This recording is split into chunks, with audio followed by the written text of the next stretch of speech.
Hello everyone and welcome to that time of the year. We're missing it by a day, but it is the birthday of the legend Bobby Fischer. It's actually on March 9th. I'm recording it on March 10th. I couldn't really record yesterday. And if you ever have trouble remembering when is Bobby Fischer's birthday, it's always a day after Capablanca's death anniversary. Capablanca died on International Women's Day on March 8th in 1942, and Fischer was born the next day. That would be pretty weird, so that's not really the case. He was born 1 day and 1 year after Capablanca died. As usual, I will show you one of the games that he played. This one we haven't covered on the channel so far. It is from the 1958 Portorož Interzonal Tournament, which we've covered not extensively. We've covered some games. World champion at the time was Mikhail Botvinnik. He regained the title that year by defeating Vasily Smyslov, who defeated him prior to that. And we need a new challenger to challenge Botvinnik. So this tournament was won by none other than the magician Mikhail Tal, who also went on to win the Candidates Tournament of 1959, played in Belgrade and Zagreb, which I've covered extensively. We'll even put a first link in the description below if you guys want to check out some of the games from that event. It's really an awesome one. But also this is a fun event to cover, but I'm still going to go back to that tournament that we've discussed, and I'm going to cover them, the games from the perspective of Bobby Fischer and Boris Spassky. Let's check it out. Tigran versus Bobby, or is it Tigran? I never know with Armenian names. I know it's Levon Aronian, so probably it's Tigran Petrosyan, but I'm never really sure. If any of you have the exact pronunciation of the former world champion, send it to me via email. Going into this round, this I believe was played in round 12. Fischer was having, not a bad tournament, as he is only 15 years old here, and he already lost 2 games, but he also won three games, so that's very nice. And those are the only 2 games that he will lose throughout the entire tournament. Fischer got 6th place in the event, and the top 6 qualify for the 1959 Candidates Tournament, which we all know that Fischer qualified for. This game is also covered in Bobby Fischer's famous book, My 60 Memorable Games. It is game number 3 in that book, if anyone's interested. And there's a reason Bobby included it in this book. So yeah, let's check it out. Playing the legend Tigran Petrosyan. Let's see what happens. We have pawn to c4. Somewhere you will see this game listed as an English opening. Somewhere you will see it listed as a King's Indian defense, because it starts off as an English and it transposes into the King's Indian defense. So we have knight to f6, knight to c3, g6, we have pawn to g3, and bishop to g7. Bishop to g2, we have castles kingside, knight to f3, and pawn to d6. We have castles kingside, knight to c6, and here Tigran played pawn to d3. Fischer said that he kind of was maybe expecting pawn to d4, but that pawn to d3, Tigran is kind of more temperamentally suited for that kind of a position. We have knight to h5 by Fischer, opening up his bishop and preparing to strike with pawn to f5. And here, Tigran just plays pawn to d4. Fischer mentions in his book that Tigran already had this position where rook to b1 was played, and that his opponent, Vasyukov, played pawn to f5 and defeated Tigran. So that's why probably Tigran deviates, plays pawn to d4. We have pawn to e5 striking in the center, and now pawn to d5, just grabbing more space. While d captures on e5 is also a possibility, it doesn't really achieve anything for white. You merely turn down grabbing more space, which is not the way chess is played. So d5, we have knight to e7 by Fischer, pawn to e4, and now Fischer strikes with pawn to f5. Mentions that pawn to c5 also is a known move. It was played in the game Petrosyan Boleslavsky in 1957, and he says that the resulting game was sort of equalish, but he preferred pawn to f5. E captures on f5, and now comes g captures on f5. There is a game played after this one where bishop captures on f5 was played. Here we have g captures on f5, and it is now, as of move 11, that we have a position that has never been reached again.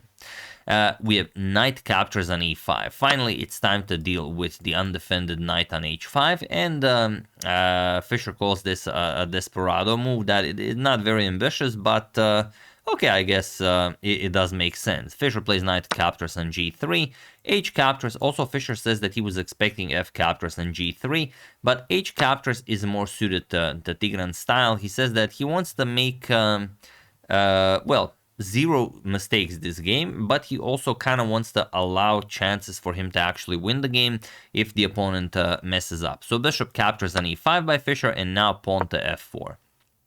Chasing away the bishop, bishop to g7, and now bishop to e3, preparing bishop to d4 to trade off Fischer's strong bishop on g7. Fischer goes bishop d7, we have bishop to d4, and now knight to g6, and rook to e1. You could also capture on g7, for example, captures, but first Tigran grabs hold of the open e file, and now Fischer says that he probably should have just captured on d4 and played pawn to h5, but instead he goes with the slow rook to f7. We have bishop to f3, now stopping any h5 ideas in the future if you dislodge the queen from d1, and this is now a problem for 15-year-old Fischer. He plays queen to f8, king to f2. Rook to e8, Fischer mobilizes his last inactive rook. Rook captures on e8, queen captures, and bishop captures on g7. We have rook captures on g7, and queen to d4, nicely activating the queen, and now rook to e1 is coming. Fischer plays pawn to b6, and now you think, okay, rook to e1 is coming, maybe pawn to b4 is coming. Pawn to b4 definitely should be played, and Fischer says that he is, well, that he was weirded out a little bit that pawn to b4 was not played, because pawn to b4 followed by pawn to b5, white is grabbing so much space. It's very hard to say why it wasn't played. But okay, rook to h1, and Fischer says, all right, pawn to a5, stopping pawn to b4. We have knight to d1, remaneuvering the knight over to e3. Fischer plays queen to f8, and now knight to e3. Fischer says that this is exactly why Tigran's style maybe does not result in as many winning games, because anyone who would like some tactics would go bishop to h5. It's a great move. It's actually the top move recommended by the engine. Point being that you can never move the rook or the king. For example, you move the rook, captures, just wins the game. Captures and rook to h8, and that's it, you resign. So it's a move that is extremely difficult to counter, this bishop to h5 move.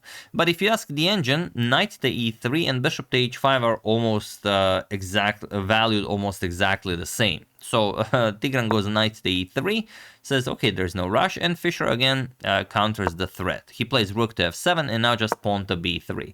And this is again what Fischer meant, playing, making 0 errors. Like that is the way Tigran is playing. Queen to g7, Fischer says finally he gets the queen to g7 and he forces a queen trade. Should Tigran move the queen to a weird square, Fischer could potentially activate tremendously with queen to c3 or queen to b2. So okay, Tigran trades, we have captures, pawn to a3 with some future b4 in mind. Rook to f8, so if b4 happens, Fischer can trade and then bring his own rook to the open a file. And Tigran says, yes, we will not be doing that. Bishop to e2. Okay, Fischer goes knight to e7. We have bishop to d3 and pawn to h6. We have rook to h5, putting pressure on that f5 pawn. And bishop to e8. This is a very, very interesting maneuver by Fischer, because he's saying that oops, I just blundered my f5 pawn. You can capture it. Knight captures an f5 with check, definitely takes that pawn. The problem is Fischer had a very, very devious trap in mind. If Tigran captured it, knight captures on f5, knight captures and rook captures. Do you see what Fischer had in mind? It's really a diabolical scheme. His plan was to just move the rook to g8 or rook to h8. It doesn't matter, you just move the rook, and the rook on f5 is trapped. Look at this, can't go here, can't go here, can't go here. Next move you just attack it, and that's it. That rook will be lost, and Fischer wins the game easily. Well, of course, Tigran will not fall for such a silly trap. He goes back, rook to h2, and Fischer goes back, bishop to d7. trying to look for a different way. We have rook to h1, rook to h8, and now knight to c2. We have king to f6 and knight to d4. Again, Fischer mentions that, just when you think that Tigran remaneuvered the pieces the most optimal squares, he manages to improve on them. He manages to maneuver them to an even more optimal square. We have king back to g7, bishop to e2, and now Fischer played knight to g8. And interestingly, in his book, Fischer says that he panicked a little bit and played knight to g8 when it is the top move recommended by the engine. Now, it does allow b4, and now you can capture, and the black rook is just not in time to go to a8 as the knight is blocking its path, but yeah, it works. b4, and now Fischer goes knight to f6. There's no point in capturing, as it is the white rook that is coming to a1. Bishop to d3, now putting pressure on this f5 pawn, and not just a captures on b4. We have a captures and king to g6. Fischer worried about the f5 pawn. He decides to defend it with the king, even though you could potentially sacrifice the pawn. I mean, the open a file is worth that pawn. If knight captures, you will give up the bishop, and then you can go rook to a4, maybe rook a2 check. It is a very, very nice square for the rook. So after a captures on b4, Fischer decided to defend king to g6, and now rook to a1. Former world champion grabs hold of the a file. We have knight to g4 with check, king to e2, and now rook to e8 with check. We have king to d2 and knight back to f6. At some point, maybe the knight could come to e4, but you still have to calculate that very precisely. Rook to a6. The king is on g6, so if the knight moves, some pawn to c5 action might be possible. We have rook to b8, and now rook to a7, putting pressure on the c7 pawn. Fischer defends, rook to c8, and here Fischer says that it absolutely shocked him at what Tigran did next. He said that he was expecting some sort of an improvement, maybe a repetition even with rook to a6, maybe king e3, but no, pawn to c5. And this is a pawn sacrifice, which, long term it will be won back, but very, very interesting. And what's also interesting is that Fischer says that this is the only move that gives white any advantage at all. Maybe not advantage, but maybe just steering position into a position that you can potentially win. And interestingly, Engine says, no, this is terrible. You should have played any other improving move. So it's very interesting, hearing Fischer's assessment of the position and hearing what Engine has to say. But even if you allow the Engine to crunch the numbers for a very long time, the Engine will give you something like king e3, king f2, king g2, king f3, king f2, having no idea what it's doing. So yeah, c5 definitely works. B captures on c5. We have B captures, D captures. Okay, Fischer is now up a pawn, but it's a double c pawn. Hard to say if it will be of any use. Knight to f3, now cleared that beautiful e5 square for the knight. King to f7, and knight to e5 check. Nicely connecting with the bishop. We have king to e7, and here Tigran captures it. It's also a very interesting capture, trading this monster knight for a bishop that's maybe not doing all that much, but it works. Knight captures. We have not king captures, but of course knight captures on d7. Capturing with the king would be of course weird. Bishop captures on f5 comes with check. So knight captures, and now bishop captures on f5, winning back the pawn. And now, okay, Fischer does have a passed c pawn, but Tigran also has a passed f pawn. Fischer attacks the bishop, rook to f8. We have pawn to g4, nicely defending.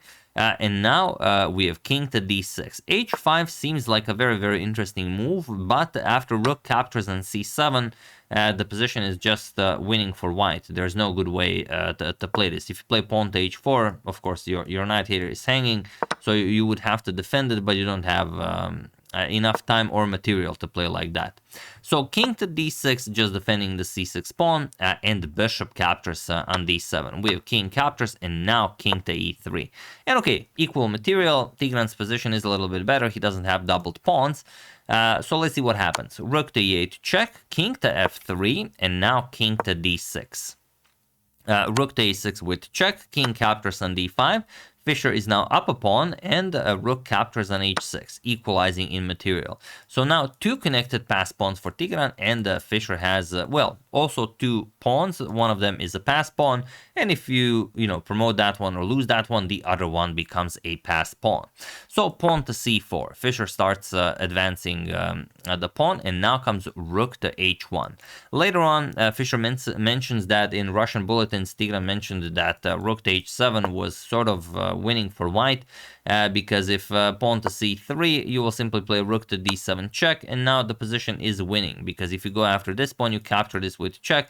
If you go to defend, then rook to d3, and it's again winning. But Fischer says, well, not so fast. If rook to h7, first we're going to play pawn to c5, and now it's again a draw. Rook to d7 check, king to e6, and there is no forcing a win here for white.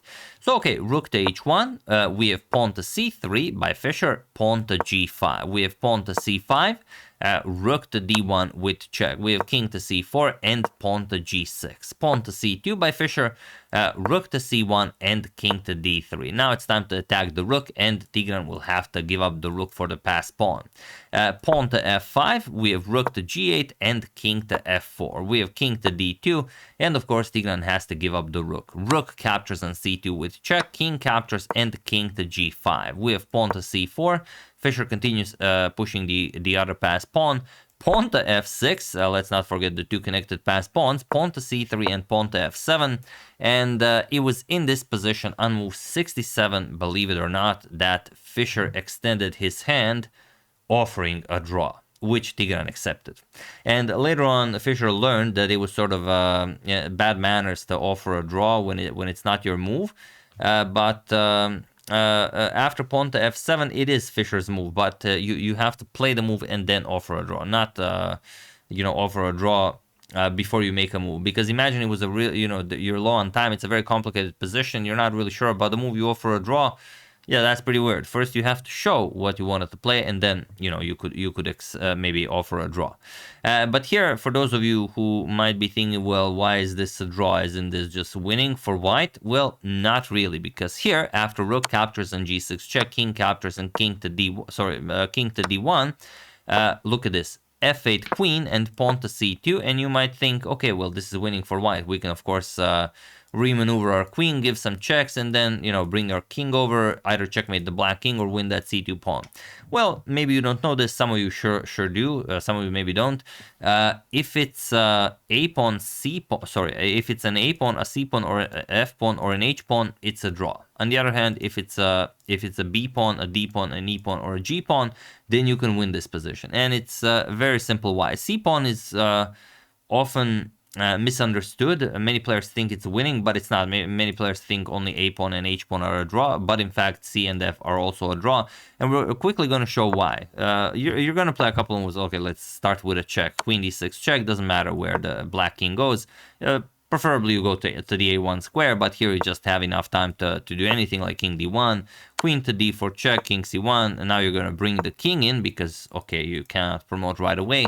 King to b1, again, you threaten promotion. You're going to go queen to b4 with check, king to a2, and now let's say queen to c3, threatening to capture, king to b1, and now queen b3 check. Of course, you do not go behind the pawn and allow the white king to approach. You go king to a1, and now it's just a draw. Queen captures on c2, and that's, of course, a stalemate. I always remember I actually was playing a tournament game. It was a long time ago. Probably I was like maybe 17 or maybe, 17 or 18 years old, some 20 years ago.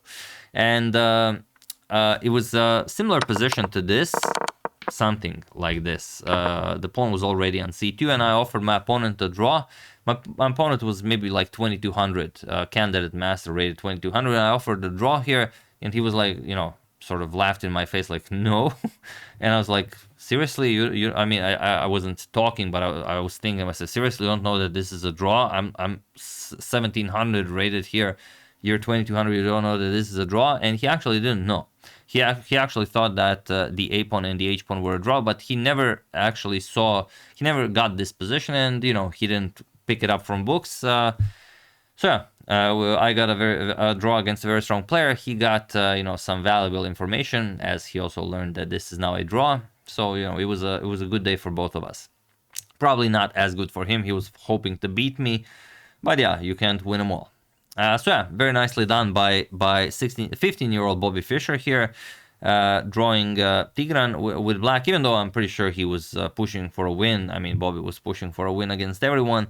And if you don't remember, the standings of the 1958 Interzonal was won by Mikhail Tal in sole first, 13.5 out of 20. It was a 21 player round robin tournament.